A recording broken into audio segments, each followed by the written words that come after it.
welcome back to my channel. It's your girl Sharon, aka the Melanin Nostalgic Runner. And yeah, the herring all the way together, but it's okay. The helmet of salvation will handle it like it always does. Anyway, welcome back to my channel. And this is another Get Fit With Me series, yoga edition. And we are still on this challenge. Okay. It may not be posting every day because I think I mentioned in one of the videos before, my cue as far as trying to put things out video wise, it's not been giving what needs to be gave. So I have a couple of videos that are just lagging that I've had to re-upload over and over again. You know, new life as a content creator, I guess, is what's happening here. But anyway, enough about that. This is day 4, and we are going to be doing her series of it, and this is going to be ability, and it is called it's beginners friendly vinyasa. So this is actually, I'm looking forward to this actually, because my favorite form of yoga outside of restorative when I'm not feeling it is actually vinyasa when I'm really trying to get a good workout in. And I haven't worked out today yet, so this is gonna get your girl started. And so let's get to it. So we're going to start this practice like we start every practice, in a comfortable seated position. Getting our breathing together. And once we get our breathing together, we are going to start off with some side stretches as well as some gentle twists on both sides.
Get briefly warmed up in our comfortable seated position. We are then going to transition over into a tabletop position where we are going to do some cat and cows. Again, getting warmed up and getting ready for this warm practice today.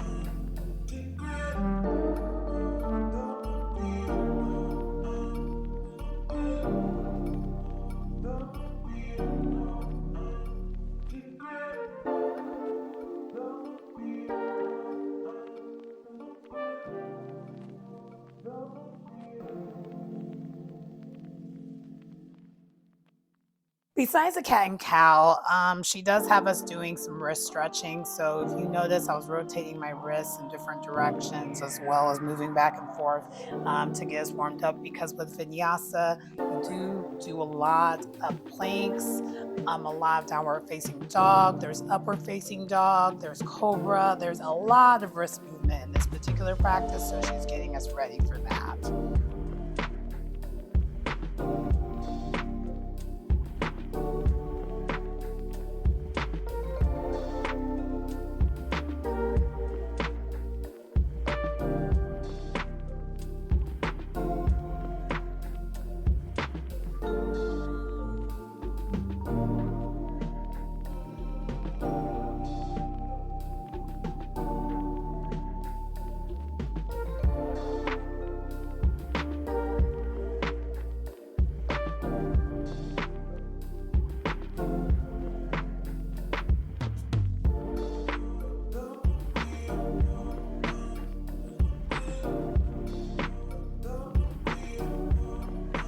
Once we complete doing some of the warm-up, including also doing a brief stretch on both our shoulders, we do then transition over to our first downward facing dog.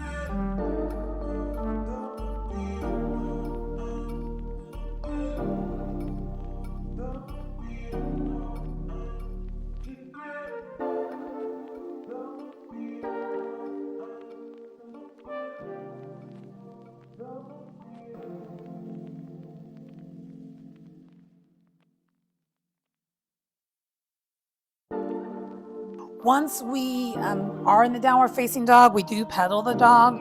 And from pedaling the dog and from being in it for a little bit, then we do move over to a plank. I did a full plank, but you could also do like a half plank. And then from there, you could do where you go down to fully down, or you can like go partially down, where you then transition over to either a cobra, upward facing dog. This first time around, because I wasn't warmed up yet, I did definitely go all the way down and went into a cobra to get the thing started. Once we get finished doing our first full vinyasa, which as you may have figured out, that is from a plank to either upward facing dog or cobra, back to downward facing dog. We do make our way back up to the front of the mat in a standward forward bend. Styled a standing forward bend, not a standward forward bend.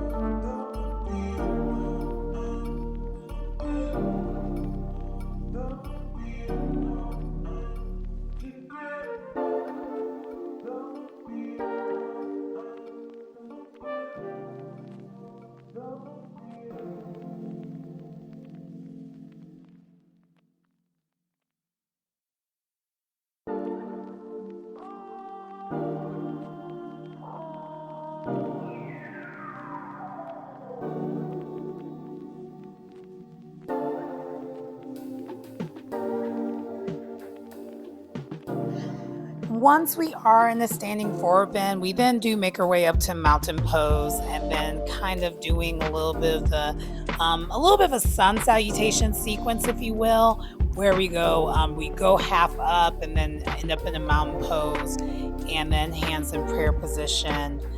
This is going to be kind of part of the rotation, and it's kind of is just a thing in general when you do end up in the standing forward bend. So from the standing forward bend, we do make our way back down to a plank with another round of a vinyasa, but this time I did do the half push-up to an upward facing dog to get myself to a downward facing dog.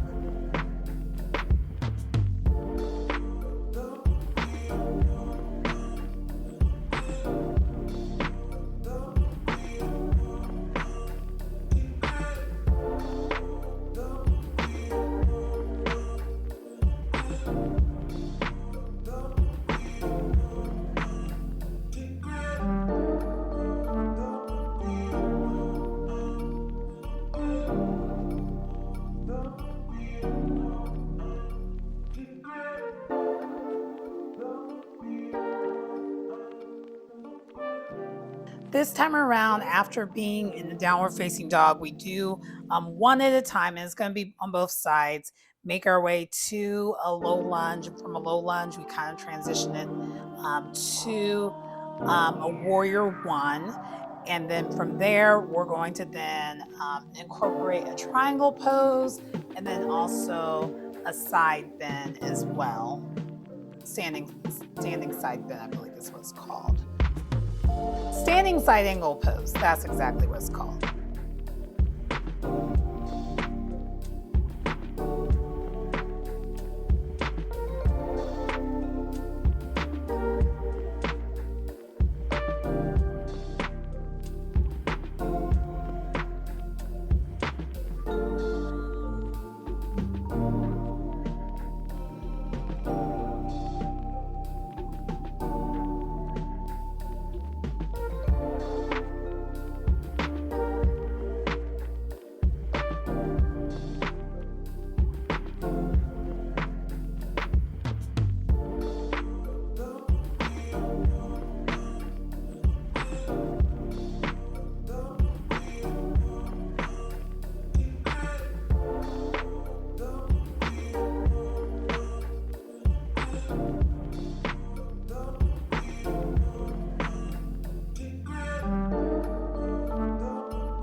Mentioned in between pretty much all of the different movements we do, we are going to have the vinyasa sequence sprinkled in there. And for most part, I opted every time to do a full plank with a half push-up to an upward facing dog, just because I wanted to ramp up the difficulty. And yeah, I kind of wanted to do a little bit more of an intermediate practice because I haven't done vinyasa in a while.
After we finish a sequence of the warrior one and all of that on both sides, we do then do the vinyasa, but then we do a resting pose and extended child's pose. And then I believe this is when we're going to transition to being on our back.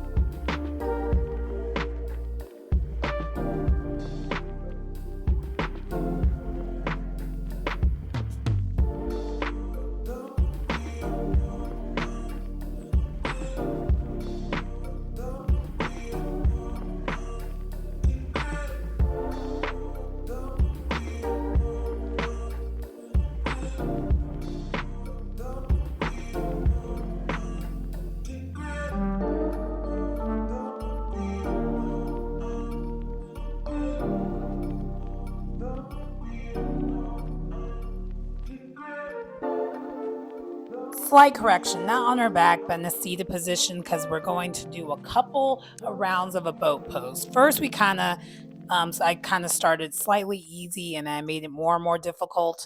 And we did the boat pose, I believe, 3 to 4 times. And the last time I did the more difficult version of a boat pose to get some core workout.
After we do finish with the boat pose, we are in a butterfly pose or cobbler pose. And then we're going to basically do a hip opener where we bend down. And then from there, we are going to end up where we are lying on our back and we're going to do a gentle twist on both sides. And then from there, it is going to be a Shavasana, aka corpse pose. And that is pretty much how we wrap up this practice today. One thing I do love about vinyasa practices, it goes really, really fast.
Hey, so that does conclude our practice for today.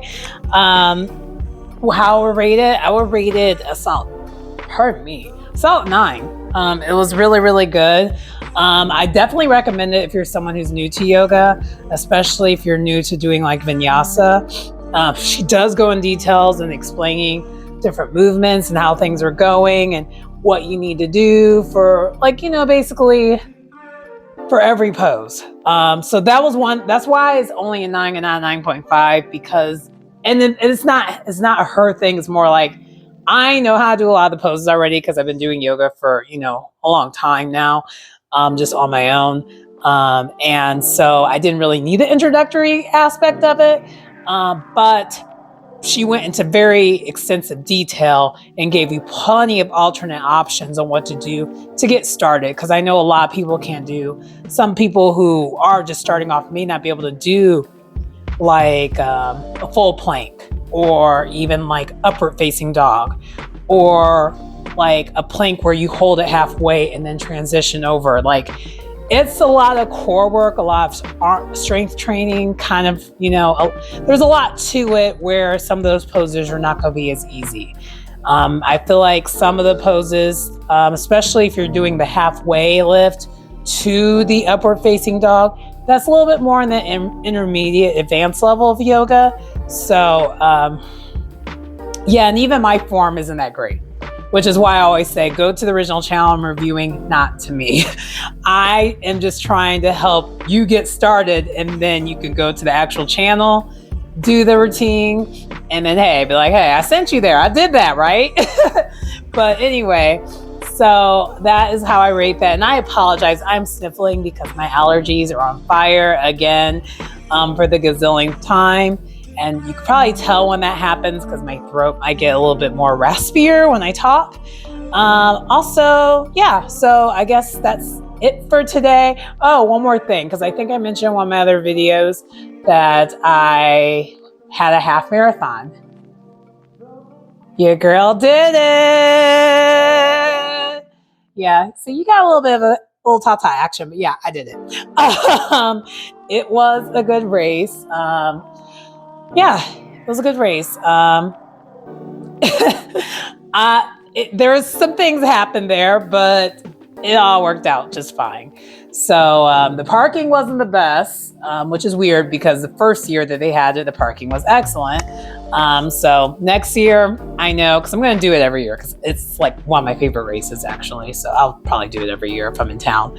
So yeah, I'm thinking next year I'll just take the public transportation and get there, because last year I didn't do that because some of the public transportation was still not 100% reliable because, the world changing. We'll just say that. When the world changed back in 2020, it made things not be the same as far as like, especially if like a location you're going to is not like on the main line, and the race took place on the west side of the city, for those who aren't from around here, and it was not, and you could get there on the blue line, but I'm a north side girl, and the way the public transportation is laid out here, you have to basically go all the way downtown and then go west.